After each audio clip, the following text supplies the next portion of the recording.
My buddy Phil Robertson would call that a call to action, but he was a little better on the call than me, and his beard looked better than mine too.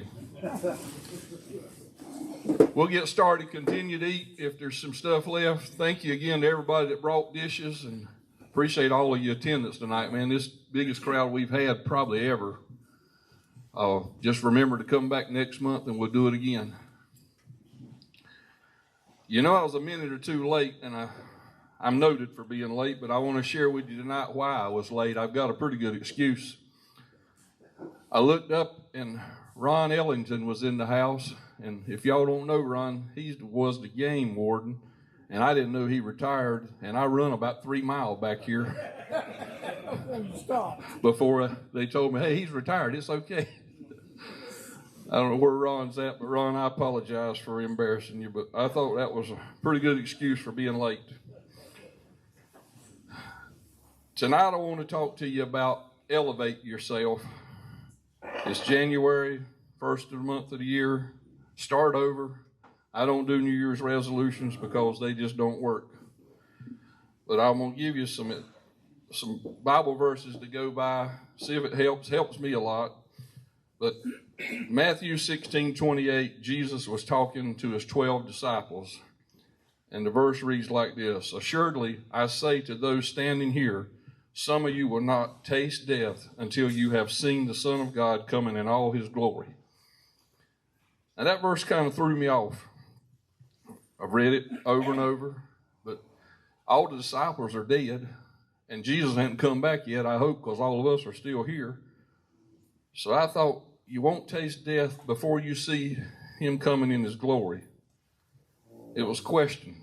But in the very next verse, Matthew 17, it says Jesus chose 3 disciples, Peter, James, and John, and led them up to the top of a high mountain by themselves, where he transfigured himself and met with Moses and Elijah. He transfigured himself. He changed from human to divine. Matthew 17:2 says, his face shone like the sun, his clothes became as white as the light. They were seeing the divine side of Jesus before they tasted death. He was fulfilling that earlier scripture right there. And I never really caught that until recently when I was reading this. The note here, and the Bible is loaded with examples, lessons, things that we can live by. But Jesus chose 3 disciples to show them that he was truly the Son of God. He didn't take all 12 of them. And I think there's a lot of lessons there. For him to change like that, and for him to explain himself through visual contact that he was truly the Son of God, he didn't need all 12 of them. The lesson here is he wanted to separate 3 from the crowd. The first lesson I can tell you is, if you're going to elevate yourself, if you want to separate yourself from the crowd, if you want to see Jesus in a different light, you may have to leave some of the crowd you're hanging out with. Wesley mentioned this in a sermon just a couple of weeks ago about the people you hang with, the people that you keep, the company you keep. He had a sermon several years ago. I know he thinks I don't pay attention probably in church, but several years ago he did a 2 or 3 week series on that. And one of his lines in there said, if you're the smartest one in the group of people you hang out with, you need to change the group of people. And I met him after church that day. As a preacher, I'm thinking about leaving the church today. But I stuck it out.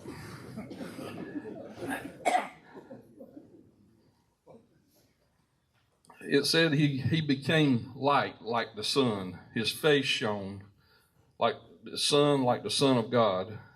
Matthew 5:16 says, let your light so shine before men that they see your good works and glorify your Father's name in heaven. And there's another lesson for me. Do I shine? Do I look different than the average people? Do I fit in the crowd, or do people recognize me as a Christian? Is there a light about me that people see? it said his clothes shone like the sun. They were white as snow. Lesson number 2 there. How do I often let somebody's clothes indicate what I think of them? If I see somebody dirty and ragged and torn, do I avoid them? Do I not make eye contact? Do I go around them? See somebody clean and dressed up with a bow tie, do I not pay attention to them because I think they're snooty or better than me? Clothes can make a difference.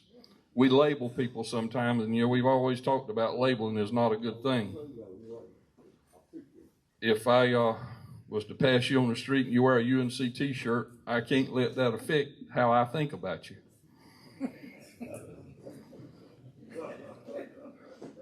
Three of these disciples tasted a glimpse of heaven before they tasted death. It was a glimpse. Quite often God comes to us in glimpses. I don't think we could stand the full visual contact of God. He says you can't look on his face. He told Moses that. He put Moses in the cleft of the rock as he passed by him, and he only got to see him passing. So a lot of times we're seeing a glimpse of God, and we just got to be able to recognize that. He only chose 3 disciples. I thought that was kind of odd because he had picked 12, and he had handpicked all 12 of these disciples. So why just 3? Again, it's lessons for us. Peter, first one he picked, was pretty obvious. Peter was going to be the rock the new church was built on. He was a little bit loud. He was bold. He spoke boldly. He didn't back up much. And I understand why he would choose Peter, because if he could see the transfiguration of Jesus, that's going to make him even bolder, even more solid and more sound to build the church on. The next one would be John. John's noted as the disciple of love. He wrote probably the second most of the New Testament behind Paul. His gospel's different. Matthew, Mark, and Luke are synoptic gospels. They kind of tell the story of Jesus, but they're all similar. John's totally different. He talks more about love, and almost, you can call it an 11th commandment almost, where he said, love one another as Christ loved the church. John penned the book of Revelation, and that was the revelation of Jesus Christ, not the revelation of end times. It was a revealing of Jesus. He was the only disciple not to be martyred. They tried to martyr him, but they dropped him in boiling oil, and he preached the whole time, and he wasn't hurt, and his clothes wasn't hurt. Remember, he was at the cross during the crucifixion. Jesus trusted John to look after his mother. He told John, behold your mother, and he told Mary, behold your son. So John was special. I kind of see why John was one of the chosen 3. It's James that I question. And James was, you don't read much about James. He was the son of Zebedee. He was a fisherman. I like fishermen, but there was nothing special about James. He was just an average guy. I think the lesson there is you don't have to be special to be chosen by Jesus. You can be called by God and not be somebody special like Peter or John. James was just an average guy. Most of us here are just average guys, and about all of us here are called. We have to answer the call before we can be sent. The problem with being called is we got this problem in the world of, call it lust, call it cravings, whatever, but we're called up, but we're craved back down. We may have a calling to be married, but a craving to stay single. Called to be a leader in the church, but a craving to be just one of the guys at the church. Just let me get my hour and 10 minutes in and go about my business. We may be called to be the head of our household, but crave to be like others, just let's be politically correct here and not rock the boat. You may say, well, things are different today than they were in Jesus' day. Things might be, but the Bible's the same. The Word's the same. God's the same. That hasn't changed. Many of us are called. We have to be answered. We have to answer the call before we can be sent. I think Jesus was called here for 30 years, and he was finally sent when he was ready, and he preached the gospel for about 3 years of that time. a lot of you know, I've got a son, Alex, that's a pastor. Alex was called. I was scared to death. What was going to be a pastor? But other people were telling him, God's calling you to preach. He didn't know it. But when he answered the call, I'm talking about a C student in school, and now he can quote the Bible. He helps me if I have a question, find stuff in the Bible, and that's not my son. He has been sent now. He was called. He answered the call. Now he's sent. It's not easy to answer the call. It's not easy to elevate yourself. It's uphill. If you're going uphill. Elevation is hard. There's obstacles to cross. Air gets thin the higher you go. It gets colder in temperature. It's easier to stay on the ground. We spent a few days in Montana. I had a meeting there 5 or 6 years ago. My wife likes to walk. And if I was going to be with her, I need to like to walk. The walking in Montana there was one trail that was 2.6 miles and it was straight uphill. It's not mountain climbing, but it's walking, and it's tough walking. She wanted to hike the trail. I said, I'll go with you, but we're going to stop at a convenience store and get some Gatorade, some water. Be prepared, because I don't know how long the hike is.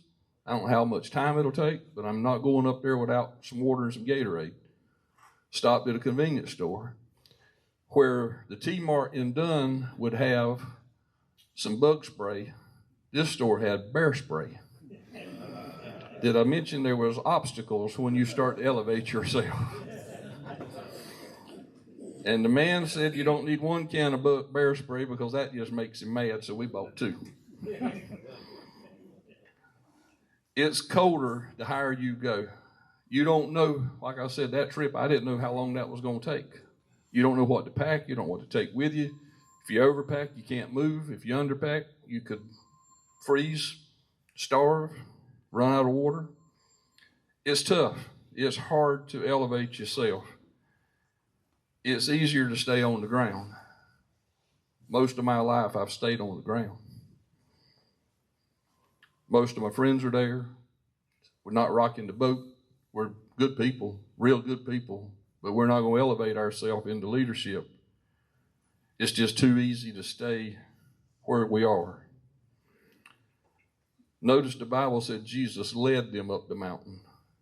You might think, I can't elevate myself. I can't be a leader. Jesus will lead you. He led me. He'll lead you. He led these 3 disciples. He didn't push them. He didn't send them.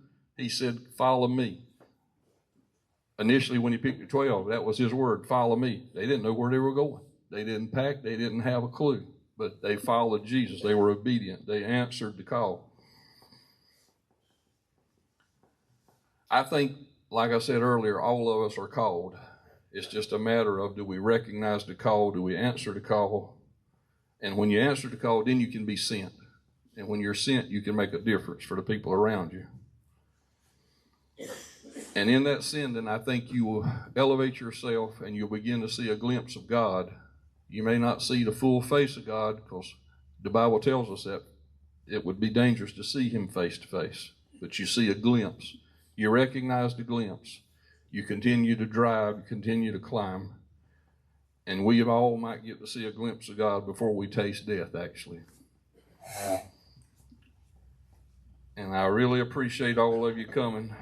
And I hope this means something, this elevate thing. We all can. We're all just like James, just average people. Just nothing special about me, nothing special about a lot of you guys. But if we recognize what our abilities are, what our talents are, God will lead you to the place you want to go. Appreciate your time, fellas. We'll do this again last Monday of February. There is a box of cards I'll put on the table back here like we had last year. Glenn fixes those for us every year. He's actually got some hats made with this ugly mug on the hat. He said the one that invited the most people February, we were going to give them a free hat. I said, in my hats, boy, I ain't giving out my hat. Appreciate all of you coming. There's a crowd. If you got a request, let's just raise a hand tonight. God will know all about it.